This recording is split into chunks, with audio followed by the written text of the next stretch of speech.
Nifty option chain data ప్రకారం support ఎక్కడ ఉన్నాయో రెసిస్టెన్స్ ఎక్కడ ఉన్నాయో చూద్దాం. సో మార్కెట్లో మీకు ఇవాళ బీజేపీ వెస్ట్ బెంగాల్లో బాగా పర్ఫామ్ చేసింది, అండ్ తమిళనాడులో టీవీసీ పార్టీ బాగా పర్ఫామ్ చేయడం, అండ్ అస్సాంలో బీజేపీ బాగా పర్ఫామ్ చేయడం. ఓకే, అండ్ ఇంకొక చోట కూడా మనం బీజేపీ పర్ఫామ్ చేయడం వల్ల మీకు మార్కెట్లో కొంచెం పాజిటివ్ జోష్ అనేది కనిపించింది.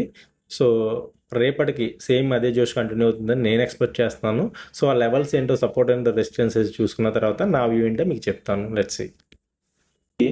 మనకి 24,119 దగ్గర క్లోజ్ అయింది విత్ 120 పాయింట్స్ అప్ సైడ్తో.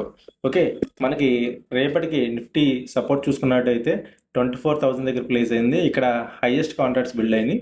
అక్కడ మీకు 1,31,700 కాంట్రాక్ట్స్ అనేది బిల్డ్ అయినాయి. సో ఇమీడియట్ సపోర్ట్స్ కింద మనం ఎక్స్పెక్ట్ చేయొచ్చు. ఇది బ్రేక్ డౌన్ అవుతేనే నిఫ్టీ పడే ఛాన్స్ ఉంది. రేపు ఎక్స్పైరీ కాబట్టి జాగ్రత్తగా చూసుకోవాలి. అండ్ రెసిస్టెన్స్ చూసుకున్నట్టయితే 1,77,000 కాంట్రాక్ట్స్ బిల్డ్ అయినాయి. ఇక్కడ రెసిస్టెన్స్ వచ్చి 24,200 రేపు రెసిస్టెన్స్ కింద నిఫ్టీ ఫేస్ చేస్తుంది అనమాట.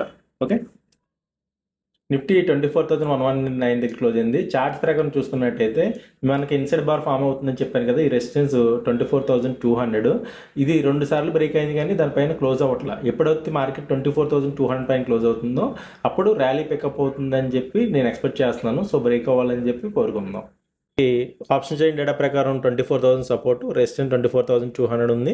రేపు ఎక్స్పైరీలో 24,200 కానీ బ్రేక్అవుట్ అవుతే ఇంకా ఫర్దర్గా హ్యూజ్ మూవ్మెంట్ వచ్చే ఛాన్స్ ఉంది. 24,000 కానీ బ్రేక్ డౌన్ అవుతే ఫాలో అవుతుంది మార్కెట్. నా వ్యూ మాత్రం రేపొద్దున మార్కెట్ 24,100 పైన కానీ సస్టైన్ అవుతే, ఓపెన్ అయ్యి 24,100 పైన ఉంటే నేను 24,200 అయితే టెస్ట్ చేస్తాను, ఎక్స్పెక్ట్ చేస్తాను. అది బ్రేక్ అవుతే ఫర్దర్గా పైకి వెళ్తుందని అనుకుంటున్నాను. నా వ్యూ అయితే positive because of election results factors అన్నమాట. Thank you very much. నా వ్యూస్ మీకు నచ్చినట్టయితే సేవ్ చేసుకోండి, మీకు ఉపయోగపడవచ్చు, అండ్ ఫాలో చేయండి. మళ్ళీ రీల్ మీకు కనపడకపోవచ్చు కదా, సో మిస్ అవుతారు. Thank you.